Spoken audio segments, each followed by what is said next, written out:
Le damos la bienvenida a todos los que se conectan con nosotros por medio del Internet. Les recordamos que nuestra misión es, hemos sido alcanzados para alcanzar a otros y juntos seguir a Jesús.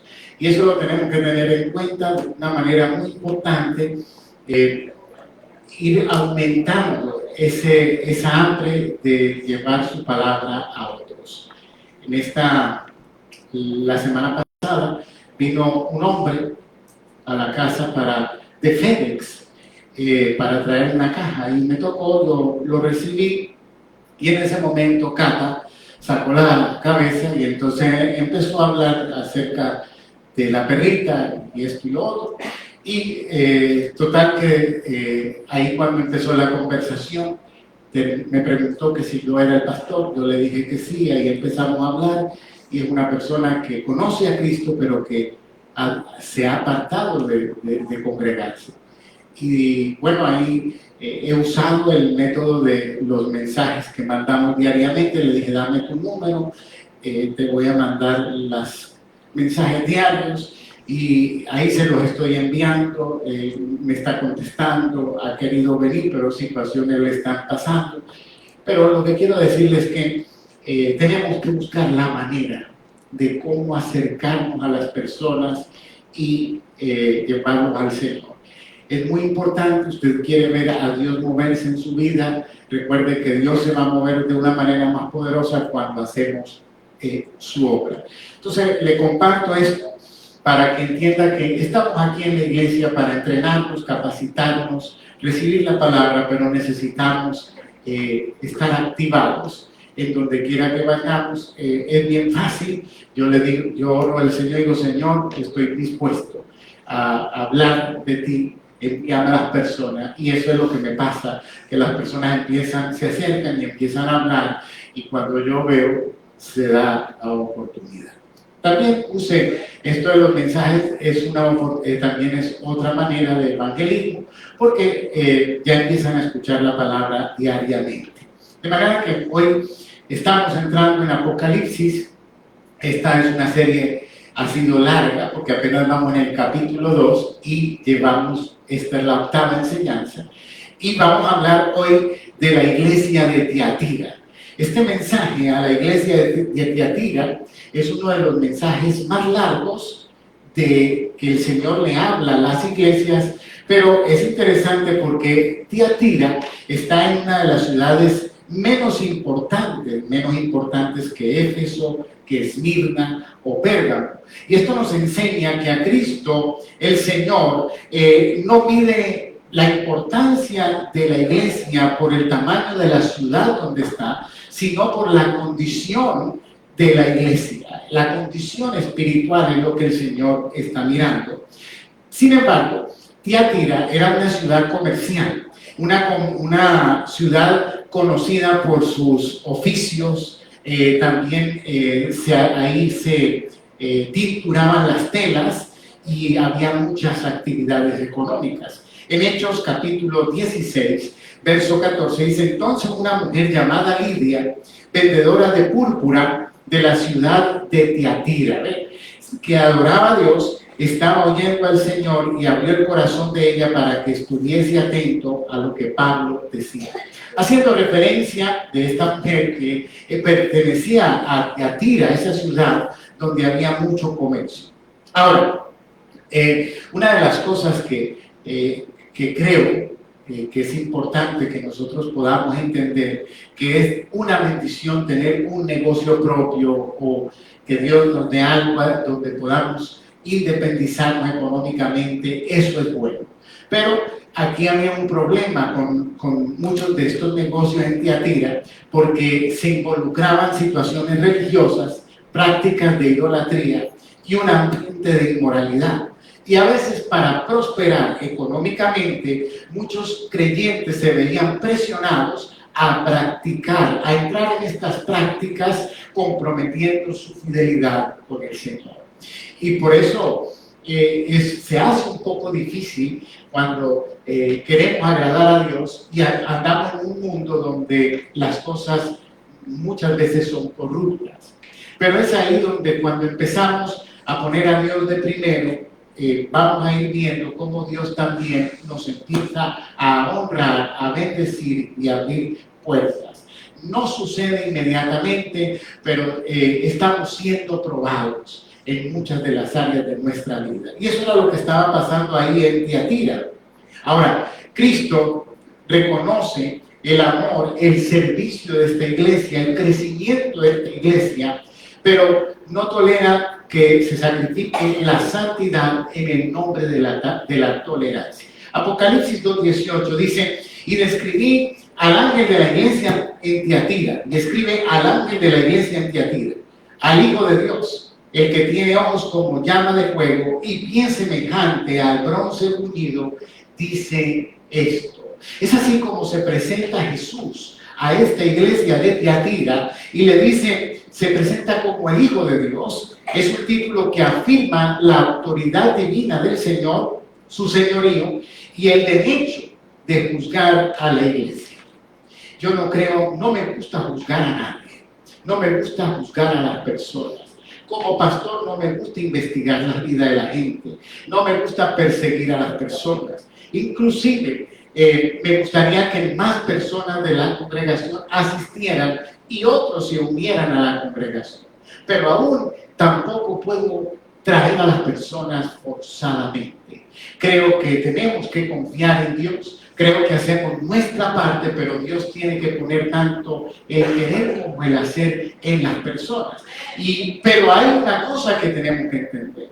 Aunque a mí no me guste juzgar, y aunque no debemos juzgar, Dios sí tiene el poder, la capacidad y el derecho de juzgar. Y por eso hablamos de este tema hoy. No crean que es el deseo del pastor juzgar a nadie aquí, pero es que estamos revelando lo que dice la Biblia. Y la Biblia habla de esto, de que Jesús se presenta a esta iglesia para juzgarla. Y dice, el que tiene ojos como llama de fuego y pies semejantes al bronce bruñido, dice esto. De manera que él se presenta como el Hijo de Dios, mostrando su derecho de juzgar. No viene con un consejo opcional, sino como el Señor absoluto de la casa. Ahora, la expresión ojos como llama de fuego habla de una mirada penetrante, que examina, que revela. Cristo ve más allá de las apariencias. O nosotros, tanto que nos equivocamos, para bien o para mal, mirando a las personas. ¿Cuántos errores cometemos? Yo le he mencionado hace años atrás en un trabajo, cuando trabajaba ahí con los relojes movados, recuerdo que llegó un señor ecuatoriano y se presentó porque iba a entrar en el trabajo y el saludón vino muy elegante y en ese momento yo ya era cristiano y ya estaba metido en la iglesia y cuando él saludó, se presentó y salió y se fue porque solamente estaba saludando porque iba a empezar la siguiente semana. Yo le dije a mi compañero que estaba al lado, qué mal me cayó este hombre, qué pesado, qué orgulloso, qué prepotente, dije yo. Y cuando el hombre entró, ¿a dónde cree que lo sentaron? Al lado mío. Pero el prepotente, el que me cayó mal, el que era tan pesado, era la mejor persona que yo había conocido. Una buena persona, nos hicimos súper amigos y yo me tuve que decirle, mire, perdóneme, pero yo había dicho que usted era pesado, que usted era orgulloso, que usted era prepotente, y usted cuando lo vi ese día me cayó muy mal. Y él apenas se reía, y entonces se dio cuenta que yo reconocí que me equivoqué. Por eso es que nos podemos equivocar, o para bien, o para mal. O sea, así como yo me equivoqué pensando que él era una mala persona, podemos equivocarnos al contrario, pensar que alguien es muy bueno y que no lo es. Pero podemos engañar a las personas, pero a Dios no lo podemos engañar. Y aquí habla de ese Señor que tiene esa mirada, que puede examinar, revelar, Cristo ve más allá de las apariencias, más allá del trabajo que hacemos para Él. Él ve la intención que tenemos en nuestro corazón, lo que nos motiva a estar aquí hoy en la iglesia, lo que nos motiva a orar, a buscar de Dios. ¿Qué es lo que nos está motivando? Esos ojos de fuego, no es una mirada superficial, es una mirada que descubre, que ve aún lo que está escondido. Interesante que a veces nosotros mismos podemos tener cosas escondidas que ni siquiera nos damos cuenta. El salmista lo decía: escudriña mi corazón. A veces pueden haber en nosotros motivos equivocados que ni siquiera nos hemos dado cuenta. A veces podemos tener cosas ahí, pero el Señor viene y los descubre, los ve para cambiar y transformarnos. Ahora, los pies semejantes al bronce bruñido representan firmeza, pureza, y también el bronce es juicio. Entonces Cristo no solo ve, también camina con autoridad para corregir. Recuerde, podemos engañar a la gente, pero ni usted ni yo nunca, absolutamente nunca podremos engañar a nuestro Dios. Apocalipsis 2:19 dice: yo conozco tus obras, y amor, y fe, y servicio, y paciencia, y que tus obras postreras son más que las primeras.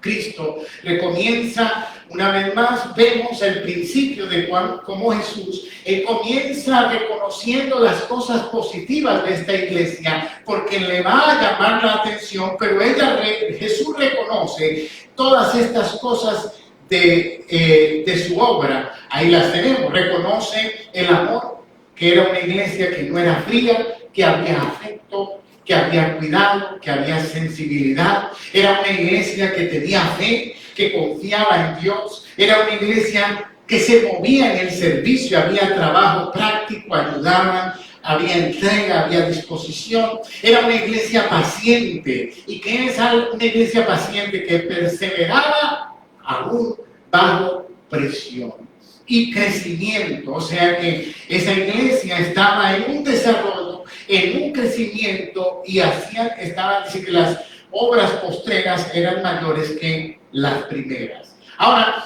el Señor reconoce todo esto, y cuando usted y yo hacemos cosas positivas para el Señor las ve también, las reconoce y las tiene en cuenta. Pero Apocalipsis 2:20 dice: pero tengo unas pocas cosas contra ti, que toleras que esa mujer Jezabel, que se dice profetiza, enseñe y seduzca a mis siervos a fornicar y a comer cosas sacrificadas a los ídolos. Y aquí habla de una palabra: tolerar. El problema no es solamente que existía pecado, sino que la iglesia estaba permitiéndolo. El amor sin corrección, había servicio, pero sin confrontación. Ahora, Jezabel no se trata de una persona. No era que había una hermana en esa iglesia que se llamaba Jezabel. Era un espíritu. Eso tiene que ver con Jezabel en el Antiguo Testamento, que era la esposa del rey Acab, y que promovía la idolatría, que manipulaba espiritualmente a las personas. Y ese mismo espíritu era el que se estaba moviendo en la iglesia de Tiatira. Entonces, dice que esa mujer se profetiza, es decir, reclamaba autoridad espiritual. Ese espíritu se estaba moviendo con autoridad dentro de la iglesia, pero para enseñar, seducir y llevar, ponía en peligro a la congregación. ¿Por qué? Porque una enseñanza equivocada nos puede desviar de la voluntad de Dios, del propósito de Dios, del diseño de Dios y de lo que Dios quiere hacer en nuestra vida. Entonces, cuando el Señor se presenta y nos llama la atención, entiendan que si hay alguien que nos puede llamar la atención, es Él, porque nos ama. El llamado que Dios hace al ser humano, cuando Él nos reprende, nos exhorta, nos confronta, siempre va a ser para que corrijamos el rumbo a una dirección mejor. Nunca es para que nos sentamos mal, nunca es para hacernos avergonzar, nunca es, recuerde esto, cuando Él llama la atención, no es para eliminarnos del camino, al contrario, significa que está interesado en nosotros para mejorar.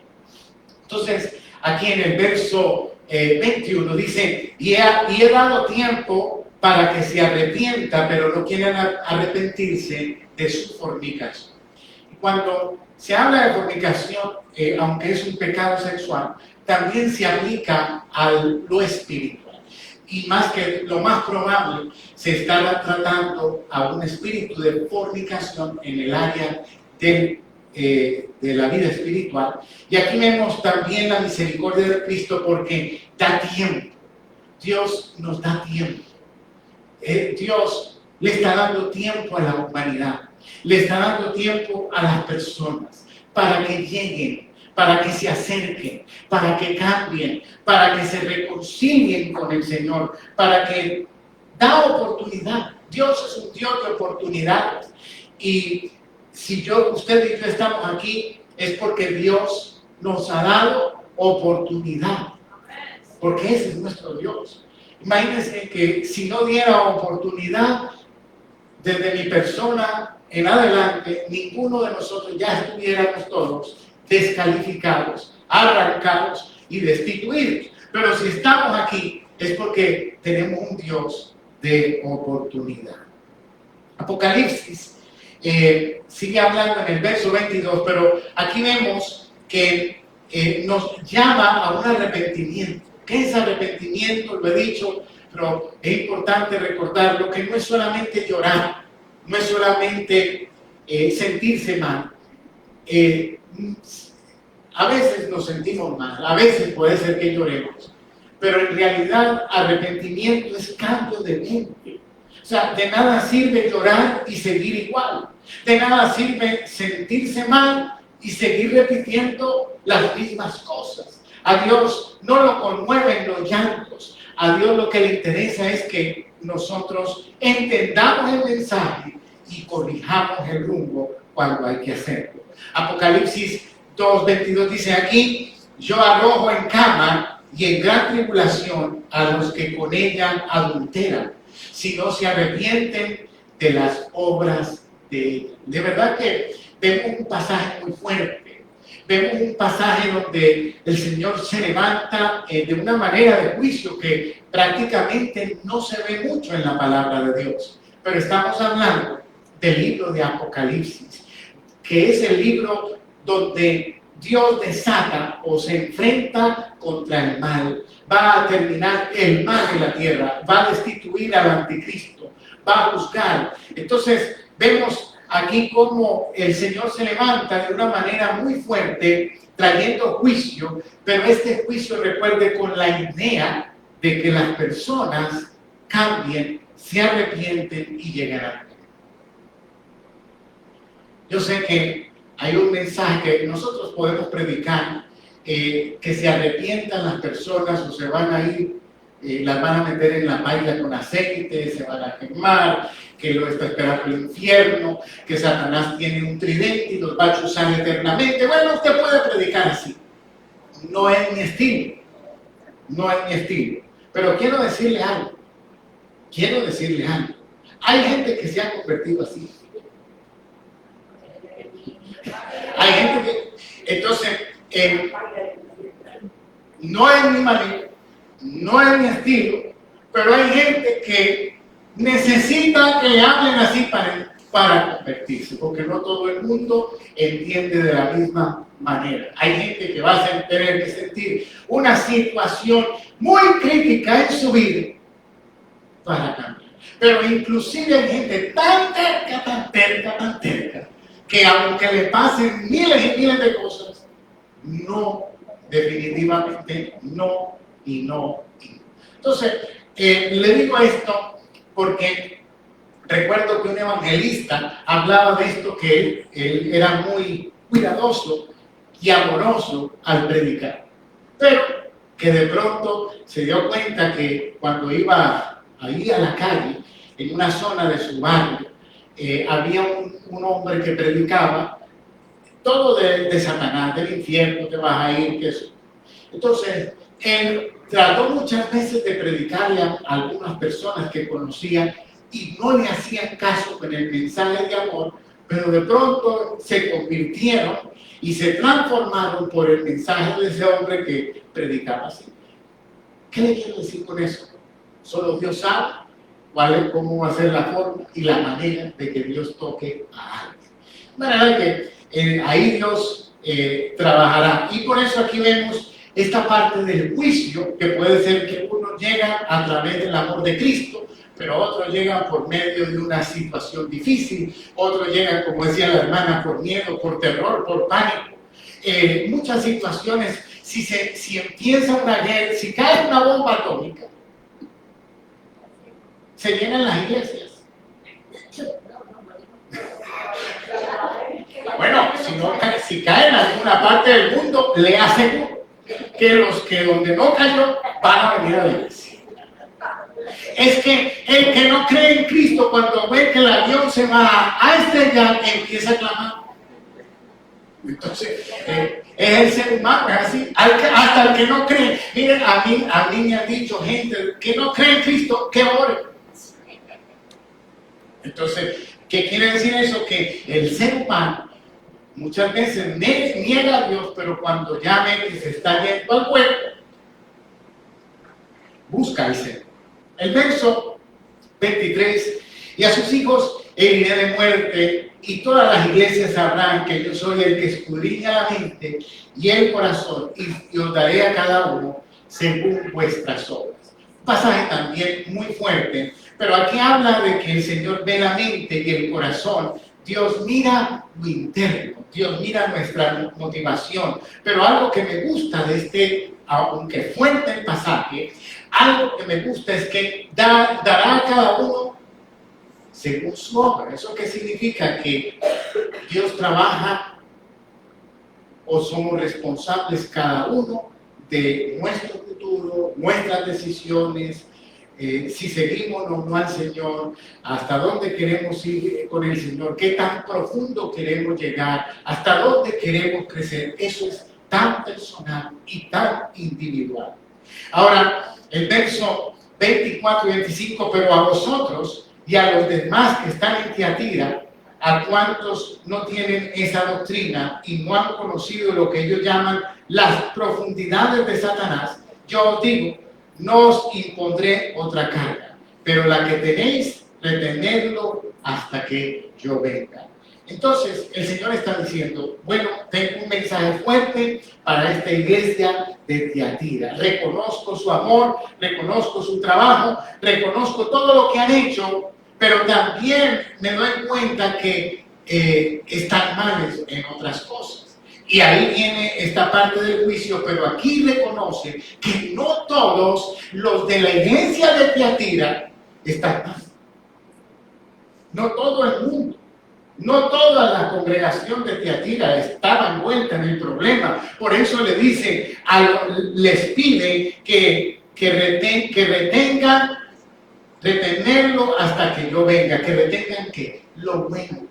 A ese grupo que no se ha contaminado, a ese grupo que está bien. O sea que muy importante, porque el ser humano, dependiendo de lo que esté pasando, tiende a generalizar. Cuando alguien en la iglesia, aquí, en esta congregación o en otra congregación, le hace algo malo, entonces la gente sale y dice, es que todos en esa iglesia son malos. ¿Cómo que todos? Fue uno que le hizo algo. Entonces, si un pastor te hizo algo malo, todos los pastores. Y cuando una mujer le va mal con un hombre, que dice, y todos los hombres. Y cuando a un hombre le va mal con una mujer, que dice, y todas las mujeres. Entonces, pero Jesús no. Jesús no generaliza. Jesús es diferente. Jesús entiende que no son todos. Amén. Y eso es importante porque podemos estar en un lugar donde algunos no están bien, pero Dios sabe quiénes están bien y quiénes no. No estaban todos contaminados, había un remanente fiel dentro de la iglesia y Cristo distingue los que toleran el mal con los que, o los que siguen en el error y los que permanecen fieles. Pero hay una frase aquí en este pasaje, dice las profundidades de Satanás. ¿Qué es eso? Se refiere a enseñanzas falsas que se presentan como conocimiento espiritual profundo. No toda profundidad viene de Dios. Hay enseñanzas que parecen revelación, pero terminan justificando pecado, orgullo y desobediencia. Entonces, nosotros estamos en un mundo de oportunidad. Cuando yo digo de oportunidad, se abren oportunidades positivas y oportunidades negativas. Es un tiempo, yo que puedo retroceder a mis tiempos de juventud, a mis tiempos de estar sentado en una iglesia aprendiendo la palabra. No tenía la oportunidad que hoy hay. O sea, yo digo algo aquí y en el puesto la persona puede investigarlo. Antes era con Google, ahora es con AI.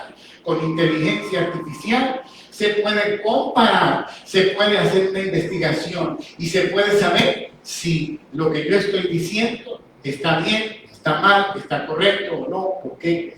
Entonces, estamos viviendo en un tiempo donde pueden haber muchas cosas del conocimiento positivo, pero pueden haber otras cosas que pueden llevarnos a perdernos, a desviarnos, y tenemos que tener cuidado porque la puerta al conocimiento es muy fácil, tan fácil como un clic, pero no todo el conocimiento es correcto. Y le hablo de esto porque a través del internet usted puede entrar a un mensaje de la palabra de Dios y tomarlo positivamente, verlo correctamente y no darse cuenta que usted está entrando en la página de los santos de los últimos días, los mormones. Entonces usted aparentemente está aprendiendo y cuando viene a ver, usted está metido en una doctrina equivocada. Porque así como por internet estamos nosotros entrando ahora mismo y nuestro mensaje sale al mundo, los testigos de Jehová así lo hacen, los mormones, los adventistas y toda la serie de religiones lo están haciendo. Entonces, tenemos que tener discernimiento para poder ver a dónde entramos, qué oímos y qué aceptamos y qué aprendemos. Y esa me siento que es gran responsabilidad mía como pastor, enseñar lo mejor posible para que usted, al exponerse a algo que no está correcto, usted pueda decir esto no está bien, esto no está correcto, pero cuando uno puede saber qué está correcto y qué no está correcto, cuando tiene una base, un buen fundamento, entonces usted se da cuenta que eso no está bien o que esto no está mal. Entonces, a esta iglesia habían entrado unas enseñanzas que aparentemente eran muy profundas. Se sabe, nosotros estuvimos en el Museo de la Biblia y sabe usted que hay una cantidad de libros apócrifos. O sea, el Evangelio de Tomás, el Evangelio de creo que de Felipe, Magdalena, el libro de No, y una cantidad de libros extra que no están en nuestra Biblia. Entonces, a usted me pregunta, pastor, ¿me puedo poner a leer eso? Sí, cuando se sepa la Biblia. ¿Cómo se va a poner a leer eso sin saber la Biblia? ¿Cómo usted va a saber que de eso es correcto y que no? Si va en contra de la palabra, ese libro o esa frase o ese pasaje no va bien. Entonces, ¿lo puede leer? Sí, cuando se sepa la Biblia.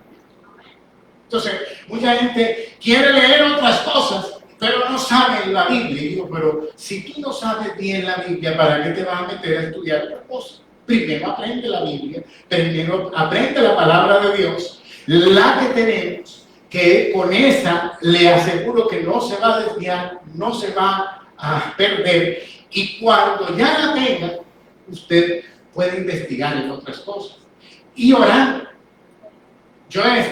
Sabe, me gusta estudiar, aprender y algo he leído y he visto y he escuchado cosas que a usted no se las puedo recomendar, porque se puede desviar, se puede confundir. Pero, ¿por qué le digo esto? Porque al final regreso a la palabra. Siempre al final voy a la palabra y siempre me llama la atención más la palabra. Entonces, por favor, metas en la Biblia, escudriñe la Escritura y de vez en cuando, si va a estudiar otra cosa, ore, porque a mí me ha pasado que yo he estado ante un libro y he orado y el Señor me dice, no lo lea. Pero es que lo compré en la librería cristiana. No lo lea. Y si Dios me está diciendo no lo lea, es porque no lo debo leer. Porque algo va a traer un efecto dañino en mi vida espiritual. Una vez quise ponerme a leer la Biblia satánica. También Dios me dijo, no lo lea. Bueno, hagamos caso, para que me voy a poner a leer una cosa que Dios no quiere que yo la lea. Entonces, por eso le digo, libros apócrifos, que vamos a ver qué dice este libro de magia que se encontraron en no sé dónde, y a lo mejor aquí está la bendición para el dinero que me venga. Bueno, primero ore, dígale, Señor, esto será, esto me convendrá, esto que no es tu palabra, esto me va a hacer bien, esto me va a hacer bien. Muy importante, porque Dios te va a poner paz, Dios te va a hablar, te va a dirigir y tú vas a darte cuenta. Hay que cuidar la vida espiritual. Cuidar, mire, usted y yo a veces cuidamos el cuerpo en lo que no. Hay cosas que, hay gente que dice, no, yo no como eso, me da alergia. No le ha tocado que hay gente que dice, no puedo comer eso. Hay gente que no puede comer pescado, hay gente que no puede comer camarones. Hay gente que si come maní se muere. Y entonces ellos dicen, no, yo no puedo comer eso. Bueno, con la vida espiritual pasa lo mismo. Hay cosas que si las metemos en nuestra vida nos pueden hacer mal. Y nos pueden alterar. Y nos pueden desviar del camino. Entonces, eso es lo que pasaba aquí en esta iglesia. Verso 26, vamos terminando. Al que venciere y guardare mis obras hasta el fin, yo le daré autoridad sobre las naciones. Y es una palabra donde el Señor, mire qué bonito como le habla a la iglesia. Primero le reconoce sus cosas buenas, le confronta, le exhorta para salvarlo y después le hace una promesa al futuro, que de reinar con él. Es la promesa que está haciendo a esa iglesia. El vencedor no es el que nunca fue presionado, sino el que permaneció fiel hasta el fin. Y eso es el cristiano. Nosotros podemos estar en la iglesia por muchos años y de pronto parar, detenernos, salirnos, desviarnos y perdernos. Pero por eso se trata de perseverar hasta el fin. Diga ya que está a tu lado, es perseverar hasta el fin. Cristo promete autoridad sobre las naciones. Esto apunta al gobierno mesiánico de Cristo y a la participación de los creyentes fieles en su victoria. Y Apocalipsis 2:27, y las regirá con vara de hierro y serán quebradas como vaso de alfarero, como yo también la he recibido de mi Padre. Quiere decir que el gobierno mesiánico de Cristo no será un libertinaje, será un gobierno fuerte donde Él va a regir de una manera justa y correcta, pero no crea que ahí va a todo el mundo a hacer lo que quiera. Precisamente está hablando de que va a haber un gobierno justo, pero va a ser un gobierno fuerte. En Apocalipsis 2:28 dice, y le daré la estrella de la mañana. ¿Y qué habla? ¿Qué es la estrella de la mañana? Habla de Jesús. Jesús es la estrella de la mañana. El Señor nos está diciendo que cuando nosotros somos fieles a Él, seguimos aquí, perseveramos hasta el final, su presencia estará con nosotros. Miren, a medida que pasan los años, yo me doy cuenta que el tesoro más grande que un ser humano puede lograr tener en la tierra es la presencia de Dios. Las cosas vienen y van. La vida cambia continuamente.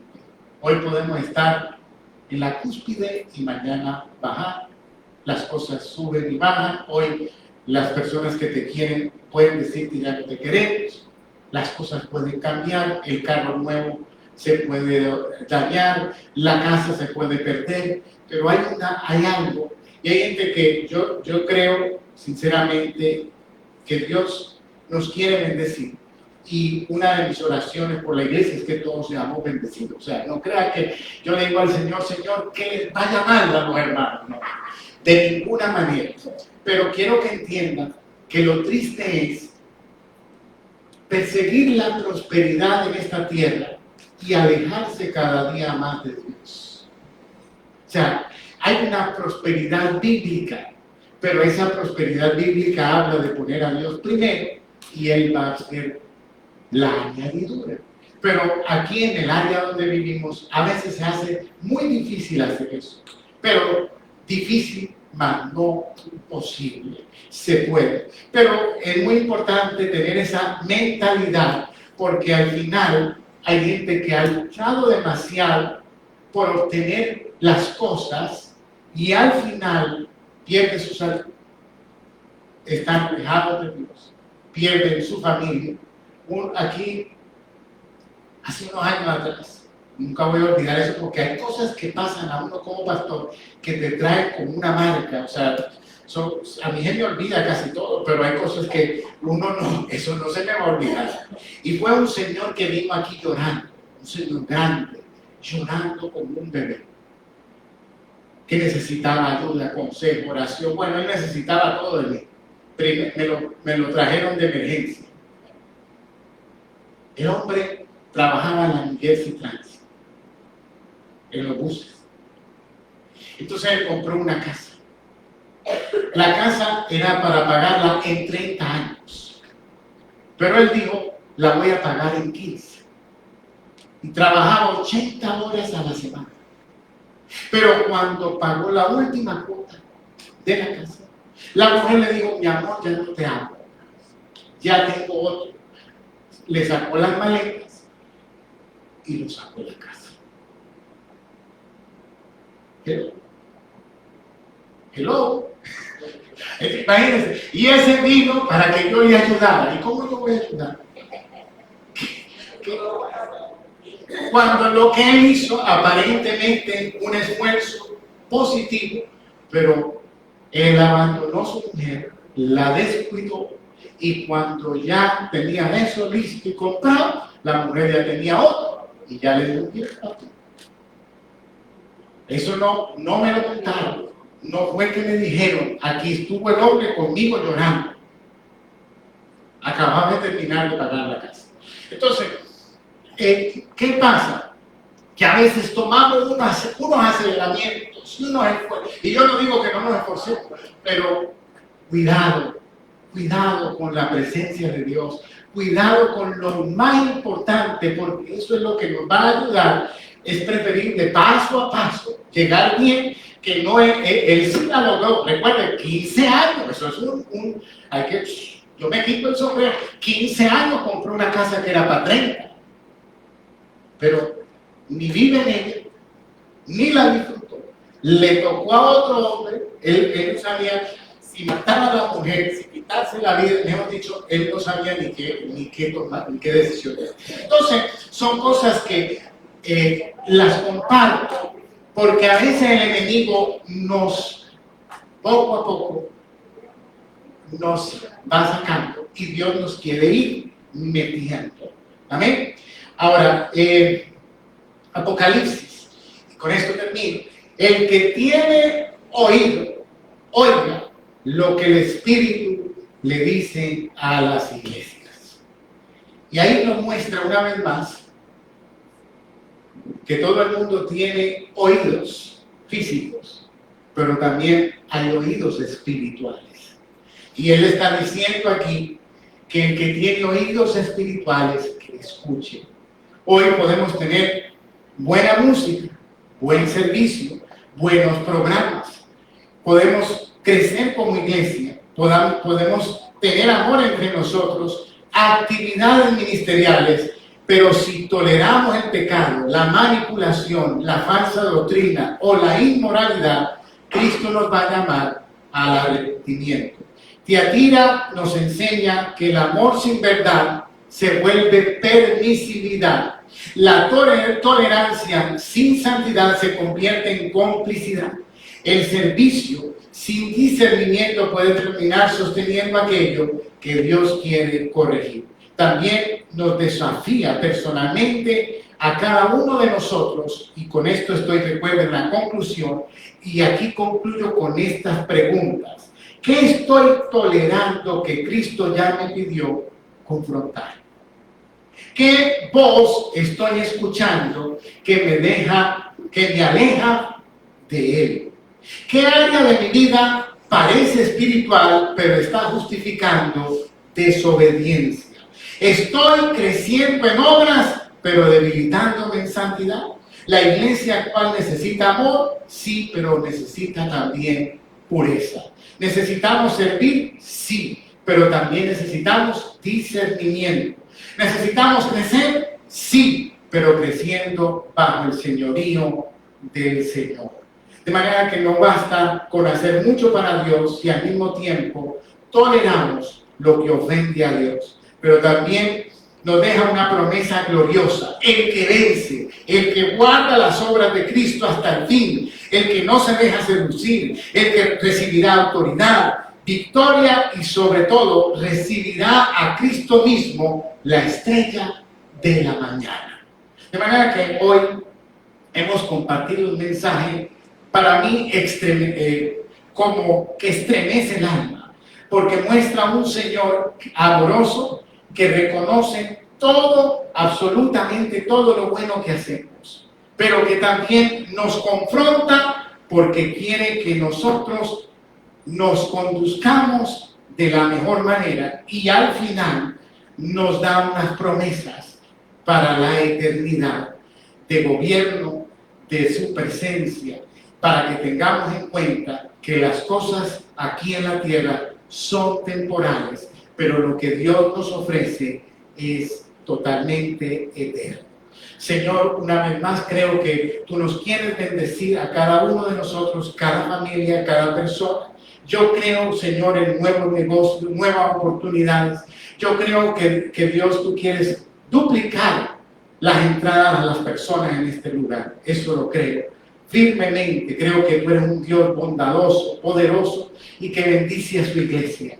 Pero también creo que el enemigo nos trata de bendecir con menos para alejarnos de ti.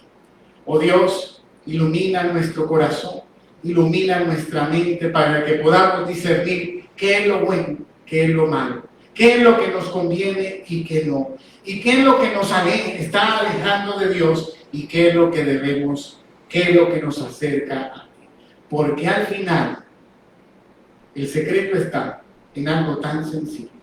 Primero Él, primero Él, primero Él. Ese es el secreto. Primero Él, primero Él, primero Él.